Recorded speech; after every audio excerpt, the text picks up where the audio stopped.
Akiwa na umri wa miaka 7 pekee, Ernest Frederick Morrison alikuwa mtoto wa kwanza mweusi kuwa nyota wa filamu kusainiwa kwa mkataba wa muda mrefu. Mwaka 1919 alilipwa dola 10,000 kwa mwaka, jambo lilomfanya kuwa mwigizaji mweusi anayelipwa zaidi mjini Hollywood wakati huo. Morrison alionekana kwa mara ya kwanza kwenye filamu akiwa mtoto mchanga, alipomziba nafasi mtoto mwingine aliyekuwa analia na kushindwa kutulia.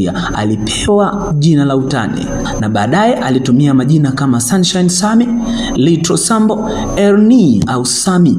Alianza rasmi kuonekana kwenye filamu mwaka 1916 kupitia filamu ya The Soul of Chad akiwa na umri wa miaka 3 pekee. Kuanzia mwaka 1917 hadi 1922, Morrison alionekana katika filamu nyingi za kimya zilizotayarishwa na Harold Lloyd pamoja na mwigizaji mtoto Marie Osborne. Mwaka 1919, Morrison aliweka historia kwa kuwa Mwafrika Marekani wa kwanza kusainiwa mkataba wa muda mrefu na mtayarishaji wa filamu za vichekesho Hal Roach. Roach aliunda mfululizo wa The Sunshine Sammy series kwa ajili yake mwaka 1921, ingawa sehemu moja tu ndio iliyoonyeshwa. Baadaye Morrison alijiunga na mfululizo wa Our Gang akicheza kama Booker T. Bocon katika filamu fupi ya kwanza ya mwaka 1922 One Terrible Day kama mwanachama mkubwa zaidi wa kundi hilo. Aliendelea kulipwa dola 10,000 kwa mwaka na kuonekana katika vipindi 28 hadi mwaka 1924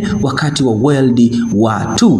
Morrison aliitwa jeshini mwaka 1944 na mara nyingi alitumbuiza wanajeshi kama mchekeshaji, mwimbaji na mchezaji wa dansi. Baada ya kuachishwa jeshini mwaka 1945, alikataa nafasi ya kuigiza katika mfululizo wa The Bowery Boys. Badala yake alifanya kazi kama mkaguzi wa ubora katika kampuni ya anga huko Compton kwa miaka 17. Baada ya kustaafu, alirudi kwenye television katika miaka 1970 kupitia vipindi kama Good Times na The Jeffersons. Katika maisha yake ya sanaa, Morrison alionekana katika filamu 145. Aliigizwa katika Black Filmmakers Hall of Fame mwaka 1987. Miaka 2 baadaye alifariki kutokana na saratani akiwa na umri wa miaka 76 tarehe 24 Julai mwaka 1989 huko Linwood.